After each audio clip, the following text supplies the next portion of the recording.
In the know, non-stop Vikings talk. It's Purple Daily on Score North and ScoreNorth.com. Vikings Vent Line. It's back. We had a little bye week, if you will, last week. Old Dex tweets, what's going on, everyone? Had to take a little vacation, got some sunshine, got out of Minnesota in this freezing cold and snow, and went down to saw the brother. Now we're back here on Vikings Vent Line, which we do every Sunday on the Purple Daily YouTube channel. The off-season edition of Vikings Vent Line still rolls on in the same time slot, Sunday, 9 a.m. right here on the YouTube channel or on the Purple Daily podcast feeds, whether that's Apple, Spotify. The Score North app is a central hub for everything we do. And if you'd like to get in on a future episode of Vikings Vent Line, my guy Brandon's going to join us here in just a bit to talk some off-season draft speculation and other things Vikings Vent Line related. You can shoot me an email for the YouTube audience. It's scrolling across the bottom of the screen right now. And for the audio audience, it's vikingsventline@gmail.com. We do this show during the Vikings season with Mackie, Judd, and myself. We bring on Vikings fans to mostly talk about the game and whatever comes to mind. So if you'd like to get in on one of these future episodes of Vikings Vent Line, please shoot me an email. I'd love to talk to as many Vikings fans as possible. I talked to so many fans from around the globe, basically, that I would love to hear from you as well. So whether you've been on before or you're looking to get on for the first time, shoot me an email. It's vikingsventline@gmail.com.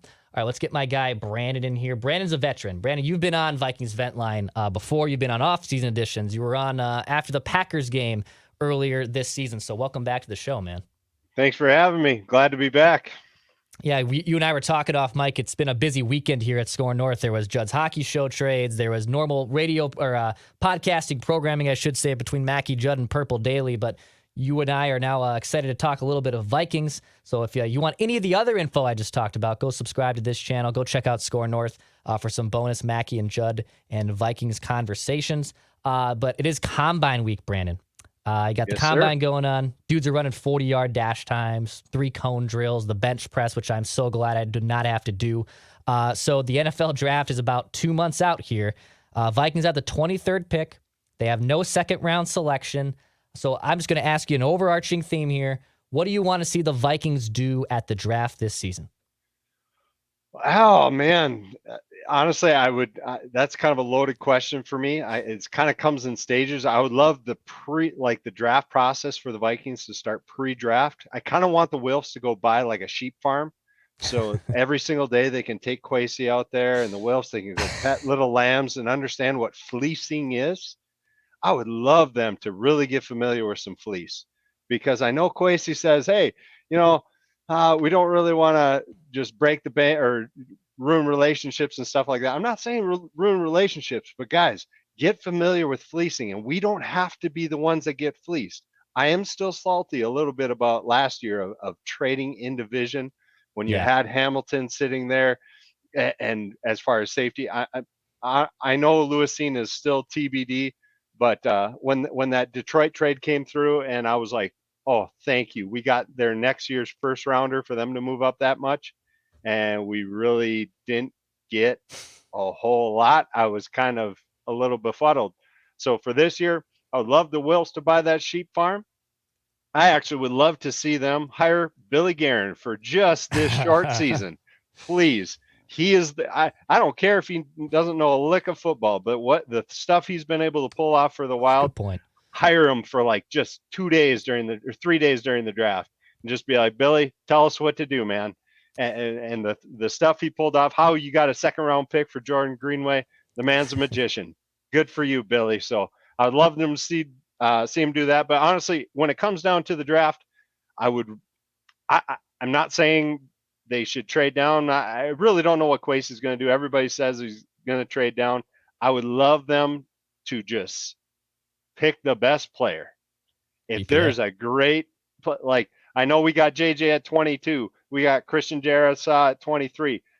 These are all pro players here in that range, and you don't have to trade down. I know everybody keeps projecting that we're going to do or nab a cornerback, or even my guy Jordan Addison. Boy, he's got some silky mitts. If we want to take some hockey analogies, that guy can snag it up there. So for me, I would love for them to take the best player, even if it's a defensive lineman. Personally, since we don't have a lot of draft capital, I would love for them to, if the cornerbacks are falling off, if the wide receivers are falling off, I nobody's really talking about us taking any defensive edge or D line player. I would love our trenches to be absolutely rock solid because everybody keeps talking about life after Kirk. Well, what's going to happen to our team once Kirk is gone? Is our D line just going to be rock steady? Is our offensive line ready for that new quarterback to come in and protect them? And I would love for them to see build the long term and take the best player available, even if it's a defensive lineman or even somebody on the offensive line. Even though I know they drafted Ingram and he kind of drove the struggle bus a little bit, but take the best player. I like that. So, and also, and you brought up a good point. Fleece some other teams, right? You don't want to see the Vikings get fleeced like they potentially did with the Detroit Lions. They made that trade in the first round last year. Can you find a sucker, right? Can you find someone who's going to do something dumb? And I look at franchises who are prone at doing something dumb. Like I look at maybe the Panthers could do something dumb. The Jets could do something dumb, right? Can Kwesi pick up that Wall Street phone, basically put on that Wall Street broker voice and figure out what type of stocks can I exchange here and what type of things can I pry away from you to make you better and deeper at the draft. So I love that first idea. The second of being BPA, best player available. So you mentioned defensive line.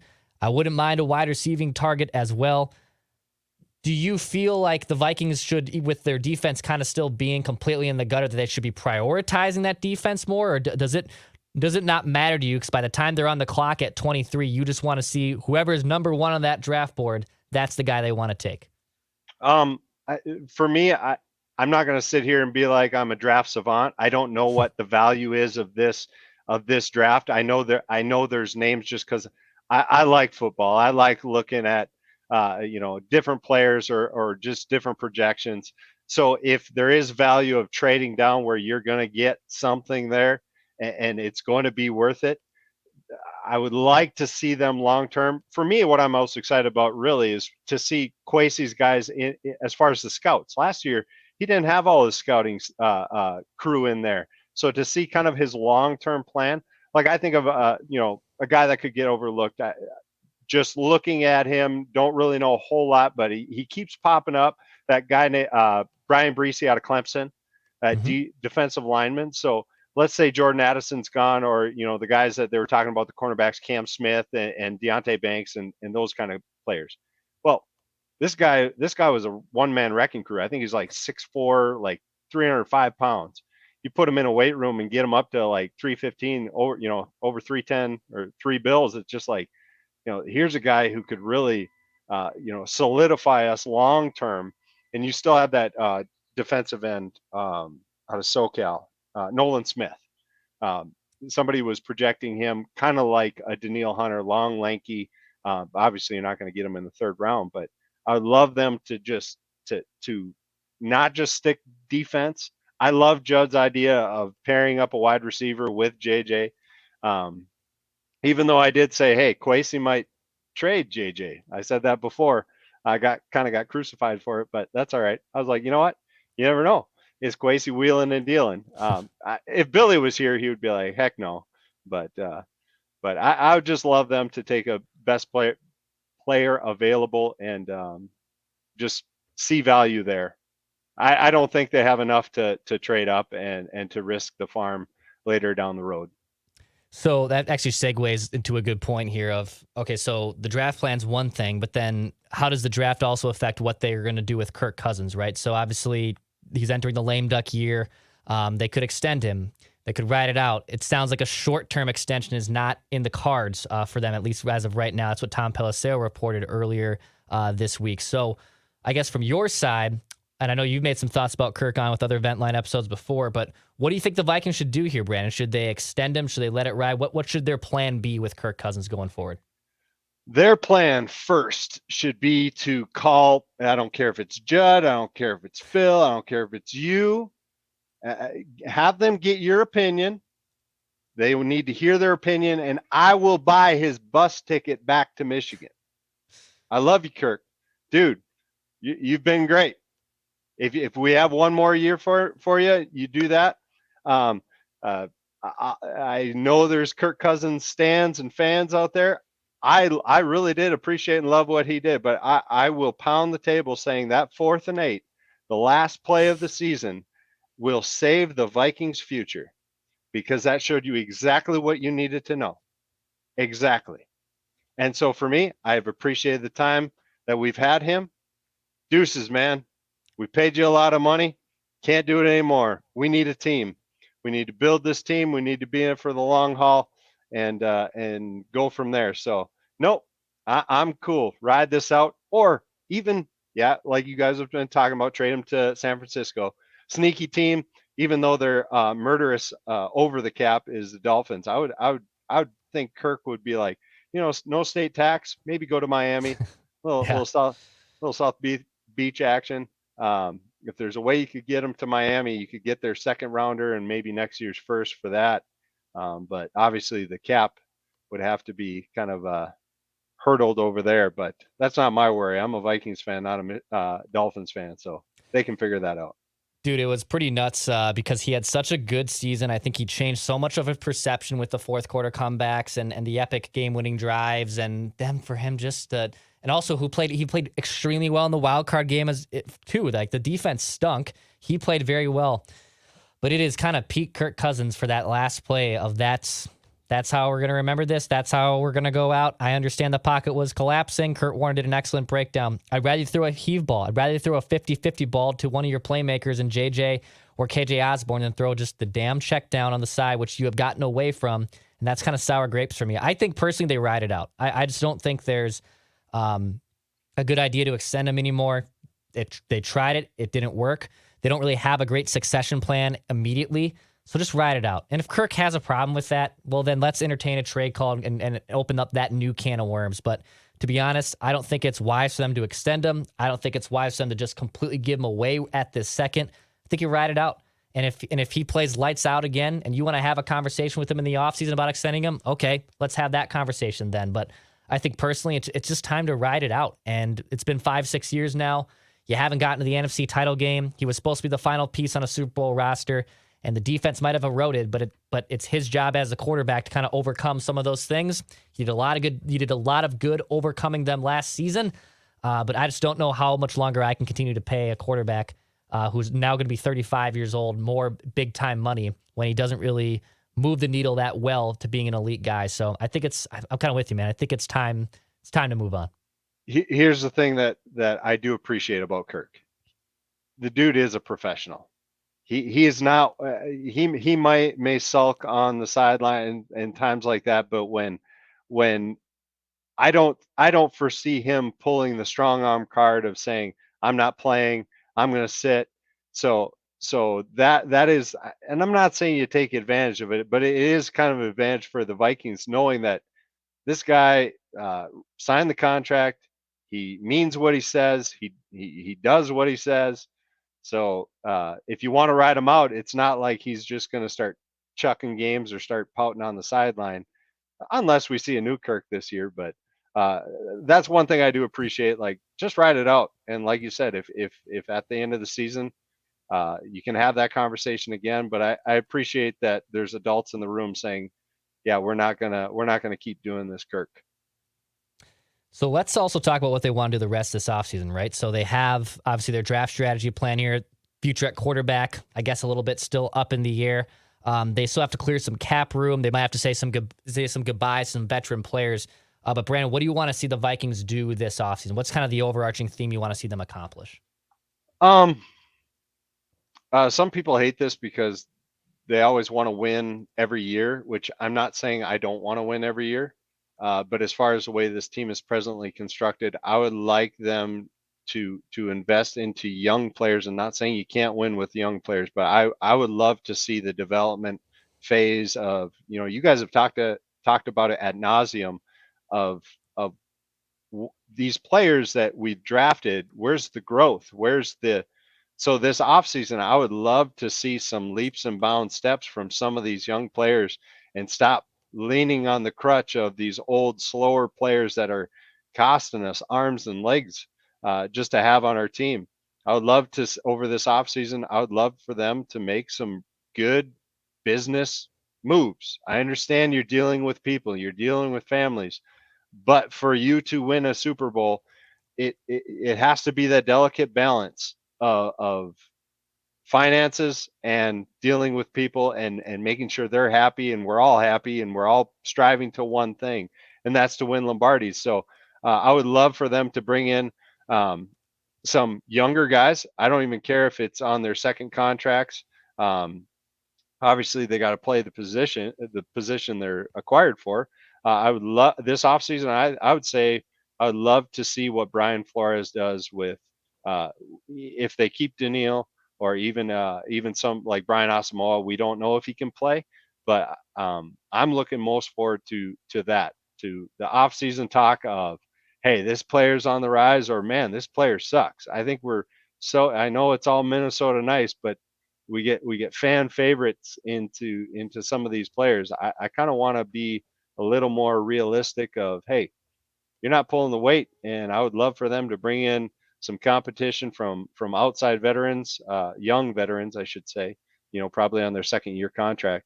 I would love for them to cut bait on some older guys that we have, and kind of see more projected long term stuff that 2 3 years, all of a sudden we're a force to be reckoned with.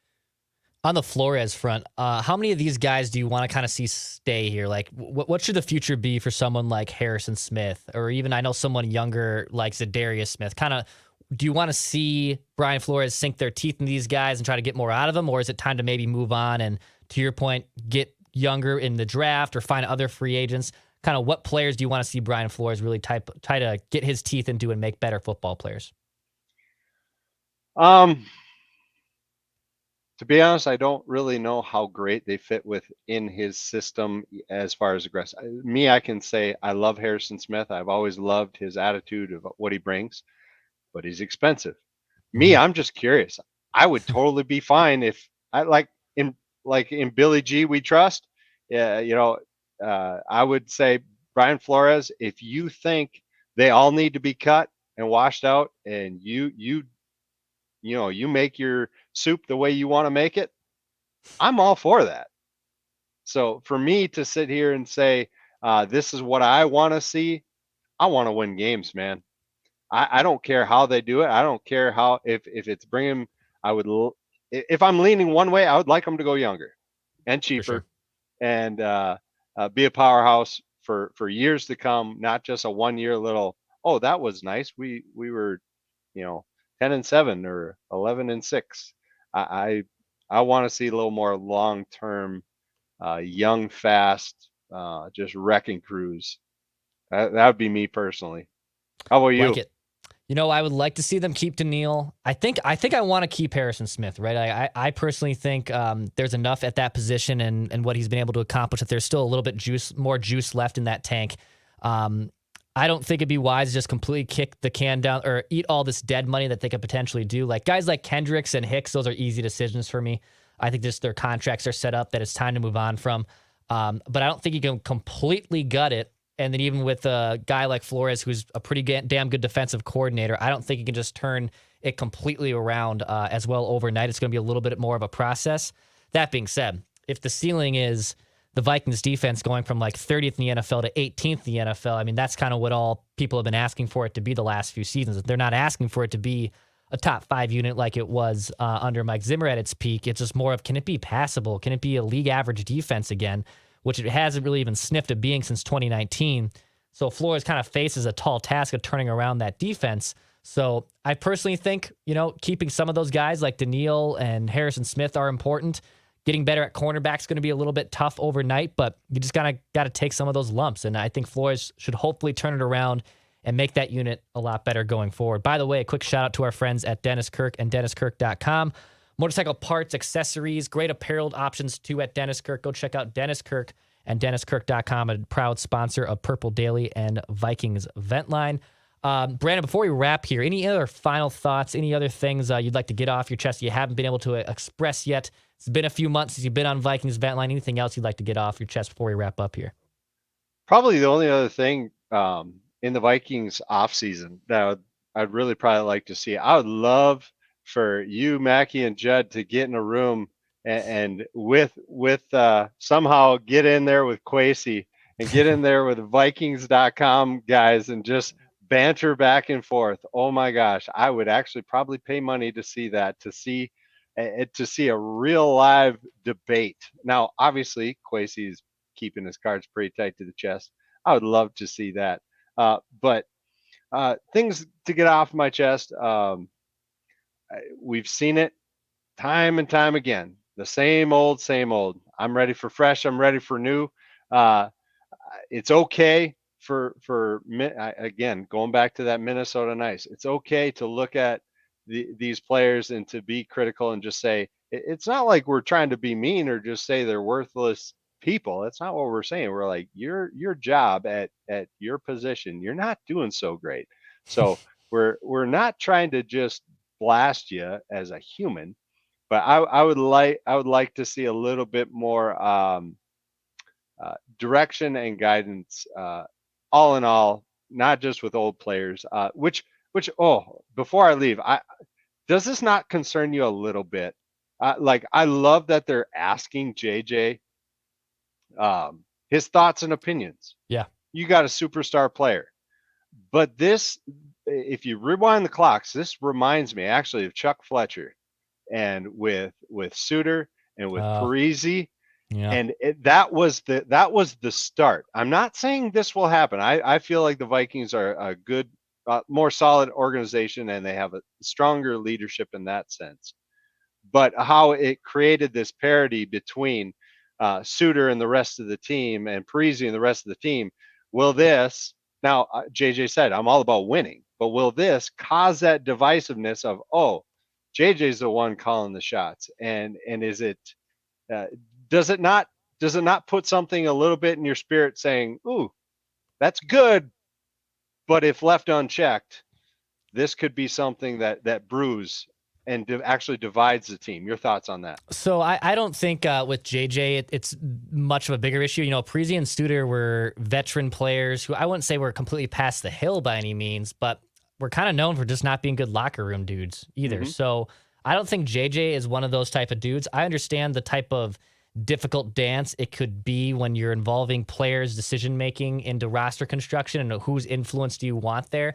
I think JJ is such a special premier player that it's probably wise to include him on some of those conversations. How much he's being included on, I guess we don't know, but I definitely don't want him in on everything. But I do think if they're planning a succession plan here at quarterback, they should probably ask Justin Jefferson, what are your thoughts on this? And his doesn't have to be complete gospel of whether he says yes or no on any idea, because it's not his job to worry about that.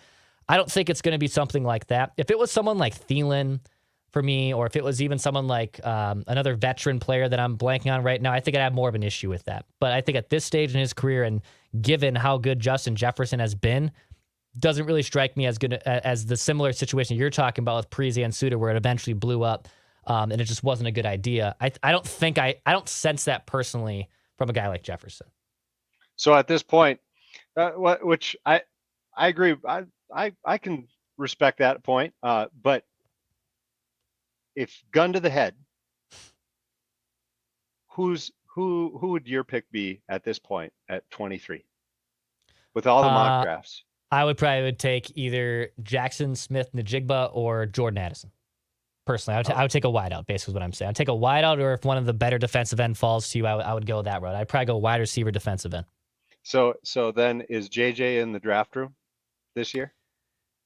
Yeah, or at least his influence is on what they want to do. I don't know if he's in the war room, but I think his influence is 100% part of that ordeal. If the board starts falling and they pick up the phone and text him, or if he's in the room with them, obviously even better. But yeah, I think his influence would be influence there for sure. I think we can lay this to rest super easy. You guys just need to get Randy from Cottage Grove on and just have him tell us who the Vikings are drafting, and then we can just be like, we don't have to wait for another 2 months. Just Randy, tell us who they're drafting, because dude, you keep hitting on every single draft. It seems like, well, most of them. Just tell us who they're drafting, so then we don't have to always wonder. Yeah, I think Jordan Addison, if he's there, yeah, I'd like him. I'd like for them to take him. I'd like for him to take him. Everybody keeps projecting cornerbacks, but no. A quick shout out to my brother Brody.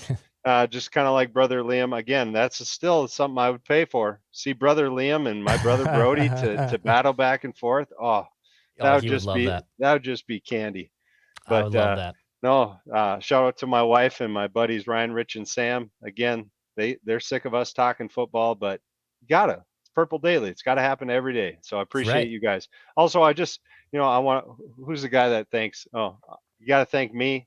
I want to thank Thank me, yourself. myself, and all. No, I'm not going to be that egotistical. But no, appreciate you guys and all that you do. Keep grinding, and yeah, good luck on the marriage, man. Thank you. If you need marital advice, don't ask Judd.